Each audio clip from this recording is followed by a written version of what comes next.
Hello, this is the RPG Pundit, the final boss in Internet Shitlords, and today I'm going to continue looking at the design notes for Baptism of Fire. And you'll note this is the soft cover version of Baptism of Fire. I've got the hard cover up there, but it's easier to page through with the soft cover one. So let's get right to it here. We had gotten through in the last video, the one which was coincidentally talking about Venger, gotten through all the combat, the critical hits and whatnot. And we'd stopped at the part that has to do with experience. Now I know I've talked about this before, but the Baptism of Fire, just like Lion and Dragon and my other games, it doesn't have the same kind of experience tiers, and more importantly, it doesn't have the same kind of experience requirements that you see in like most OSR games. Instead, you get one experience point basically for each session completed, and the thing, there is no thing that you have to do to get the experience, because really in the in a medieval authentic context, it does not make sense for everybody to be wanting to collect coins, right? For example. So rather than assign something that causes a metagame reason to perform certain behaviors, you just get an experience point for every session, or adventure rather, that you play. A DM can determine how long an adventure is. He doesn't necessarily have to give out an XP every single session. There's also a couple of optional choices of like giving extra XP if there's something really epic that happens, or as a reward for being the best role player or something like that. So now we get to treasures and valuables, and this is an important issue because we have just finished talking about how not all player characters are going to be motivated, or should be motivated, in fact, based on their social class or their class, on the obtaining of treasure. But nevertheless, parties as a whole are certainly going to be interested in obtaining treasure.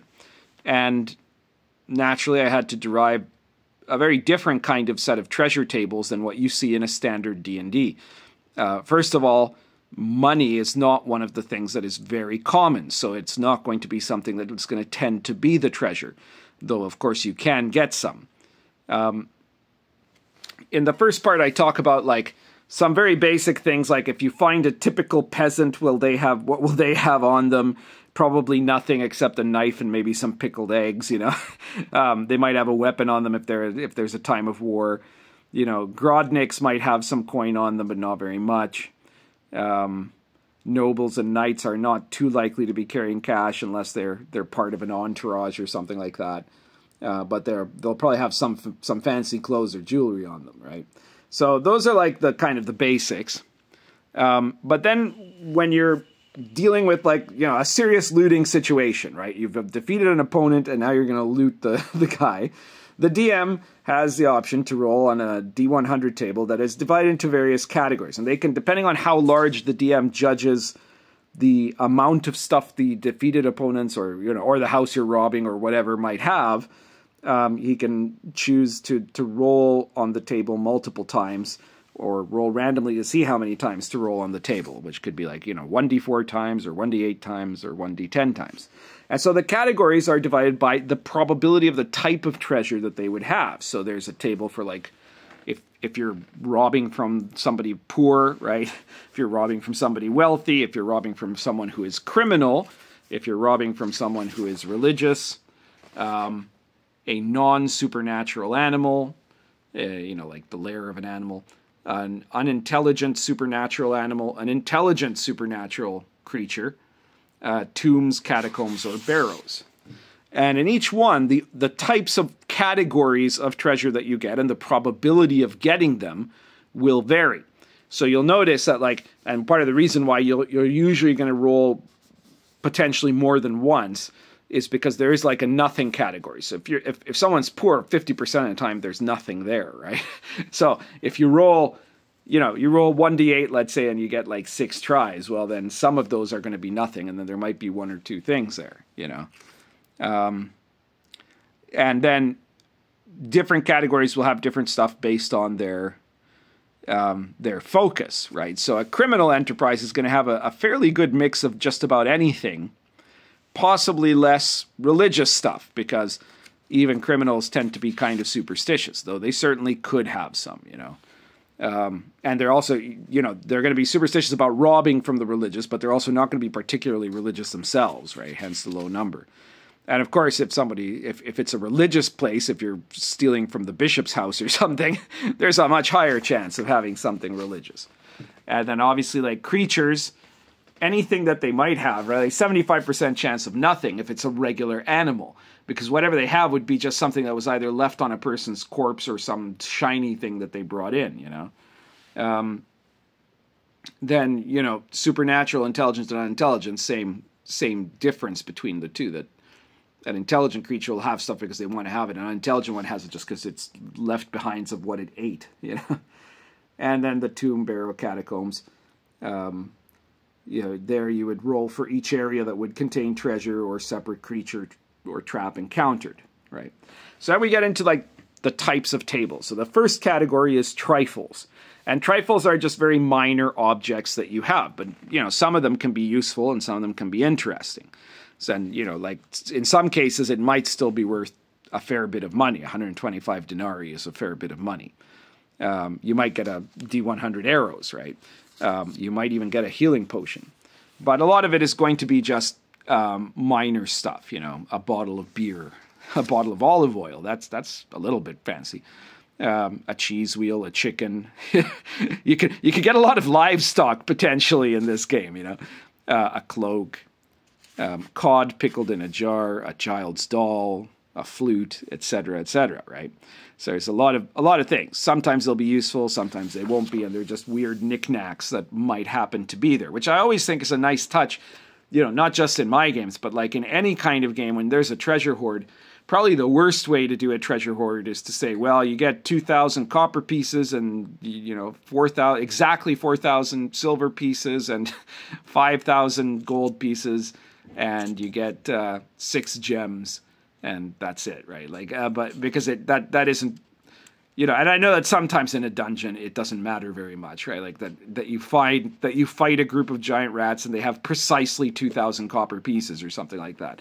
But it does, you know, it doesn't add much to the sense of a living world either. So when you have like trifles in particular are things that are good to kind of add in there, you know, like same thing when you search a body, because you're going to be expecting, yeah, okay, the dead orc is going to have a shield, and he's going to have a sword or a spear or something, and he's got chainmail, though in properly speaking, if you've just run him through, that chainmail probably won't be very useful at that point. But, you know, he probably has something else on him, right? So it's a good idea to pick something. So then there's goods, right? So goods are like material that you would find typically in a household or a farm or something like that. That would not be like, it's not something people are taking with them, carrying around with them. It's stuff that is... that are stores that almost everybody would have some of these things to some degree, right? So like the first part is several types of livestock, right? And of course, livestock are a hassle to take around with you, but they are valuable, right? They're worth money, right? You can sell them. You have to watch out where you sell them, depending on how you got them, but they're good, right? And then there's like other practical items. And, you know, these can all be of good value, because remember that the economy in the medieval authentic world is still largely a barter economy, especially in the time period of baptism of fire, you know. So you might get some, if you're really lucky, you might get some rare spices or rare dyes or something like that.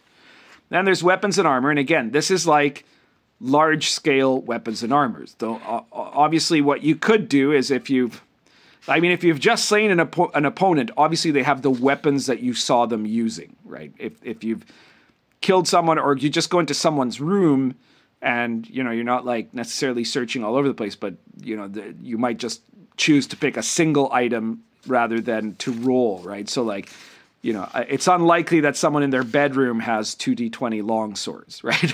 But they might have a long sword, okay? But this is given like for... if you've taken an entire location, a lair or something like that, again, just like goods. You can reduce to taste. And so this is all weapons and armor and shields. Then you have religious items. And of course, religious items, besides being valuable, because obviously most religious items are going to be important treasures, they have a different kind of value depending on the player character.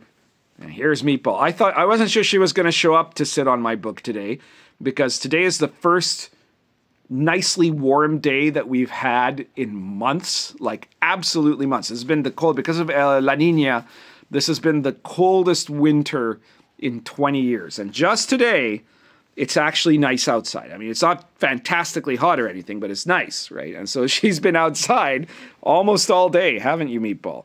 Yeah, but I'm glad you showed up for the crew. It wouldn't be an RPG Pundit review if you didn't show up to sit on top of my book, even as I'm talking about it.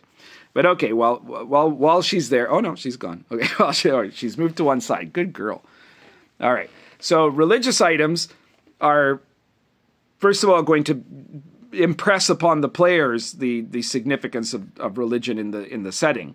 But second, if your players are, you know, a holy man or a holy warrior or something like that, then this is not an item you're going to want to sell. You're also probably not going to want to keep it. You're going to want to return it to the church, and that becomes a whole thing of its own, because there, you know, like, there'll be potentially a debate, right? Like, it's a if you found a religious object that was clearly taken from a church, you could sell it and make money, but you could also return it to the church and get, you know, social credit. You could get contact with the church. The church would then be aware of you and would know that you are someone who is favorable to them, right? So that's another way to possibly get compensated. But some people might still say, no, we need the money, we should sell it, and then you can have some party drama. Valuables are miscellaneous items of value, so things like alchemical lab materials, and astrolabe books, Bibles, and then musical instruments. So there's a number of the unusual musical instruments of Poland and the Slavic world, right? Like the cymbali and the zither, the mazanki, the ligakva.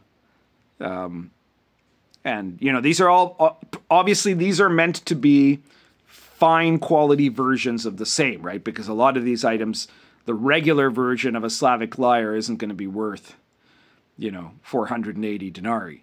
So these are like meant to be really high-end ones, you know. And then other things. So these are all a variety of items, most of them which are going to be worth mainly for sale, but some of which someone might want to keep.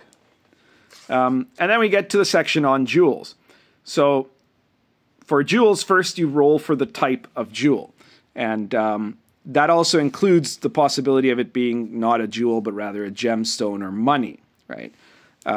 So if it's money, it's straight bags of gold. This is the only place where you get directly like bags of gold or something like that. Bags of coin, rather, right? So if it's not gemstones or money, then you would roll to see what the value of the jewel is. If it's money, you would roll on this table to see exactly how much money it is. And this is a roll that, like, usually the best chance of getting this stuff is in a wealthy household, possibly in a criminal household, or sometimes in a supernatural monster household, right? Or household or lair or whatever, you know what I mean. And then for gems, you've got, you know, the different kinds and multipliers based on size and value. But then there's also a chance that in this section of the treasure, you might get a magical gem, because gemstones are something that are often connected to magic. I mean, all over the ancient world and the medieval world of Europe. But I think that was more prevalent even in the eastern parts of Europe than in the western, right? Not that they, at least by this time, I mean to say, right? Because it was also a very pagan thing for a long time. And so here are a list of different magical versions of gems and their powers, right? So you might get in the mundane treasure table a magic gem. They're rare, but it's possible, you know. And some of these can, you know, a character would have to roll probably occultism to know what their qualities are. But some of these can do some very impressive things, right? So like, well, Cockstone will cure impotence. That's something, you know. Corinth, a black round stone. If anointed in rose oil and worn on one's person over any clothing, then no poisonous snakes will approach them. However, if it is touched to the skin of a pregnant woman, it can cause a miscarriage. There's one that improves the quality of drinks. A Tyrian emerald, very rare, very rare. It has the property of helping pure and godly men stay pure, but will corrupt sinful men to commit even greater sins. So some of this is more mythical than practical, you could say. And the DM can obviously choose how to apply some of these things. The garnet has the power to relieve the sorrow of heartbreak, you know. The rarest stone of 60 colors, the Hexacontalithos. Hexacontalithos. It's found only deep underground among the cave-dwelling savages of Libya. Whoever has a stone touching their flesh becomes stronger. They get +2 to their strength. Hyena stone, jacinth. Jasper, which depending on the color has different powers. The red jasper can avoid being lied to or cheated. Anyone who wants to try to lie or cheat them has to do a saving throw. Whereas green jasper, when ground and mixed with a plant called heliotrope, has the ability to turn a man invisible. In a potion, I mean. So that's how you make a potion of invisibility. There's quite a lot of these, as you can see, and each one of them has their own little legend. And then you get to special items. So with special items, you can select which one or roll as the DM. And you have pagan magical objects. So pagan magical objects are items that are specific to the Polish pagans. They're things that they commonly have in the pagan world. And I'll probably talk more about those when I get to that section, which is in the settings section. I put it aside from the other treasure because I wanted to put it in the section of... I wanted to put everything to do with Polish paganism in the one section, right? And then you have potions, so it would probably be a potion of healing or more than one potion of healing, or in maybe some other potions. Some examples are given here, which were actual medieval potions, right? That are not really what one thinks of like in D&D terms, right? Because of course there were also stories of potions that make you shrink or stuff like that. But like, in fact, the most common like mixtures that were made by magical apothecaries were stuff that was like meant to make you smarter or more charismatic or able to perform poetry better or things like that, you know. And then you have minor magic items and greater magic items. So there's a very long list of minor magic items. Some of which are very unusual, not all of which are exactly medieval authentic, but they're all stuff that could certainly exist in the Slavic mythological world.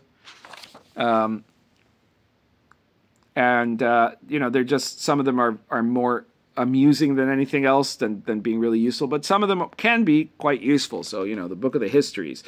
You study the book, you gain a +1 to all ancient historical knowledge. The opening key, right? You place it in a lock, it'll mold itself to that lock so it can be opened, but after that the key will only work as a key for that particular lock. The flaming lute.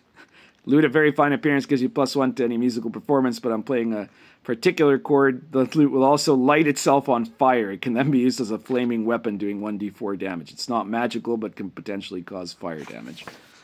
A lantern that makes you invisible to insects. Seduction perfume.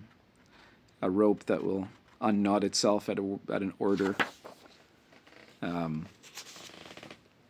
Fairy scissors. That cut perfectly, leaving no frayed edge, you know. So these are little minor objects. And then we get to the actual magic items, which are, you know, in this game, obviously magic is, in Baptism of Fire, magic is in a way more plentiful than any of the other medieval authentic settings. But permanent magic items are objects of great power, and so they still tend to be rare to obtain. You know, people will often have all kinds of, you know, alchemical stuff and maybe some charms and, you know, stuff that's relatively easy to make, but other sort of objects that are like legendary objects, and these are all in some way or another inspired by or directly from different Eastern European, not always Polish, but Eastern European myth. So you have the ice dagger, for example, a dagger called Lod, which seems to have a blade made out of solid ice. It never seems to melt. It's magical, obviously hitting supernatural creatures, does +1 to damage from cold, but only does half damage against cold-based creatures. But it does triple damage against creatures who use fire, including dragons. The swords from the ancient Kurgan mounds, most of them will just do like damage to creatures immune to magic. Like that's one of the things I put in all of my games, that like the default magic weapon is just a weapon that can hit creatures that are immune to magic. That's the lowest step, right? But then, you know, some of them might have other qualities. They can make light or do +1 to hit or damage or double damage against a specific type of opponent.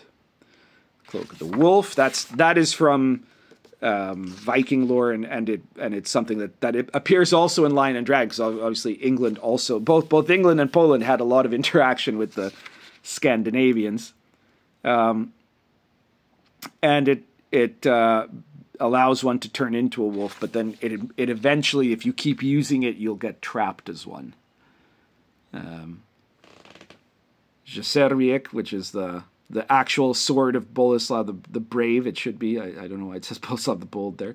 That broke down the gates of Kiev in 1018 and became the symbol of a symbol of the PS crown. So if you get this result, it means someone stole the Boleslav's sword, right? Which is kind of amusing. And I put that there, right? Like it means that somehow the royal treasury has had the sword of Boleslav taken from it, and your players now have it in their possession, which can be a whole plot element in and of itself, right? Witch Hunter's Bow.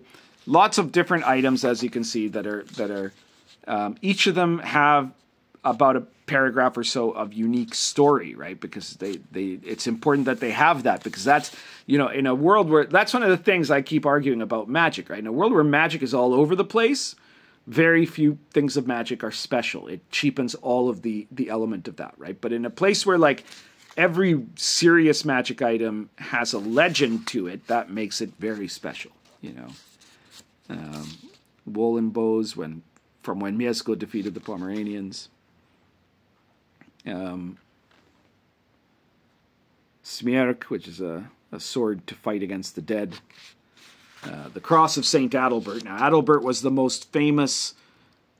He was the most famous saint of the region at this time. He was alive, you know, a little bit before the beginning of the campaign. If you're playing, and if you start earlier in the timeline, he might still be alive. He dies in 997. He's martyred. And he's like a legendary figure in the early process of Christianization in Poland, right? So if you find the Cross of St. Adalbert that was genuine, that is a major religious artifact, right? And again, will cause the debate of, do we keep it or do we give it back to the church? There's a Varangian axe there. That's for that's for DM James there. And the Jottenstaff.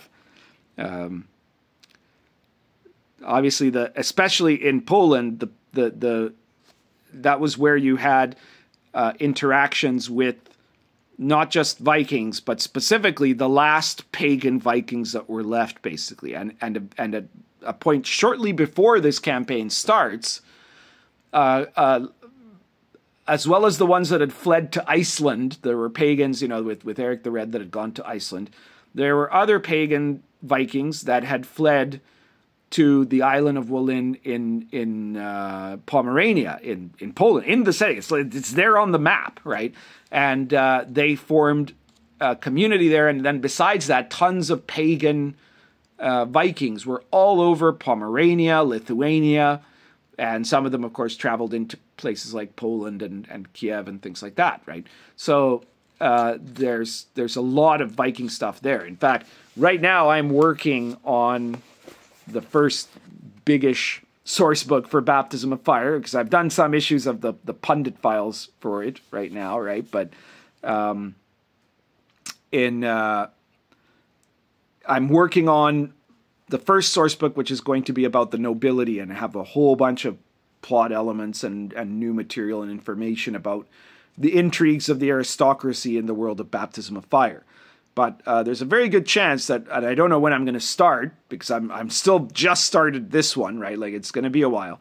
There's a very good chance that the next source book I'm going to do is probably going to be one about the pagan Vikings and their adventures in Baptism of Fire and on the Baltic Sea and in Pomerania and all of that, right? So I'm probably going to have to put in some rating rules in there too. So there is that to look forward to. As you can see here, we have Heroes and Villains of the Silk Road and Social Encounters along the Silk Road. Social Encounters, you can use, really, it's not really a product for Sword and Caravan. It's something you can use anywhere, but the examples given there are for Sword and Caravan because it was, made by Mad Scribe, And Heroes and Villains is an incredible collection of NPCs that are all historical people, and some other material and an expanded timeline for Sword and Caravan, right? It's mainly for Sword and Caravan, but it's also the closest thing I ever did to like a book of historical biographies, and it's very interesting reading. So be sure to check those out, and check out all of my stuff. You can see it in the description below when you click more or you press more on your screen there. You'll see links to everything, including the Pundit files. The Pundit files are found at the Red Room store, and it's the only place you can get them, and we're now on issue 20, I guess it would be. Yeah, it would be issue 20. And, geez, right now I'll be damned if I can even remember which it is. The last one was Space Opera Worlds. And this one is, oh my. Because I write these beforehand, right? So I'm trying to remember in what order it is. So I've usually got several weeks in advance, to pass on to my publisher. No, it escapes me. So you're going to have to look in the description below to find out what the exciting issue of the Pundit Files is. I know it's the one after Space Opera, Random Space Opera Worlds, which is a great source book. But I cannot say for sure which one it is this time. Oh no, wait, I remember now. It's Jinn Magic and Charms, which is a supplement of magic, ritual magic, to create, and it's based on Persian and Arab magic, to create magical charms and talismans, and to summon and bind Jinn. That's the one. There we go. There we are. I got there in the end, you guys. So be sure to check all that out. The Pundit Files, only $3.50 at the Red Room store. Check out Baptism of Fire on Drive-Thru RPG. You can get it in softcover or hardcover, and as you can see, it's a huge book and very worth it. And check out all my other stuff. You'll see the list in the description. Currently smoking, or about to start smoking actually, is Missouri Meerschaum Corn Cob, one of the best low-price pipes you can possibly get. Very low-price pipes.